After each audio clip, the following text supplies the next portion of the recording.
M6 Info. Cette dame est arrivée ce matin à l'hôpital. Le diagnostic est posé. Elle est grippée. Ces patients vont s'ajouter aux autres patients qui se présentent habituellement aux urgences et avec un encombrement des lits d'hospitalisation.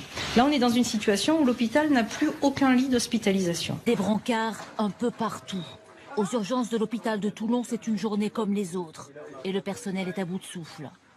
Les urgences sont en surchauffe sur l'ensemble du territoire. Avec l'hiver, la grippe. Dans cet hôpital de région parisienne, les malades de la grippe affluent. L'hôpital est surchargé. On est actuellement en état de saturation d'hospitalisation.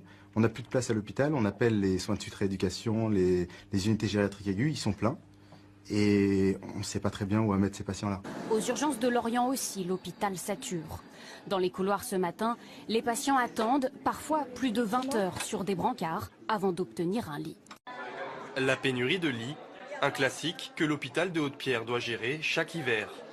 Quand il n'y a plus de lits, on fait au mieux, on a recours un petit peu aux cliniques aux alentours, aux hôpitaux. Il y en a certains qu'on peut gérer aussi en ambulatoire. Et sinon, le cas échéant, il y a des gens qui passent la nuit sur des brancards parce qu'on n'a pas le choix. Le corps médical, lui aussi, est débordé.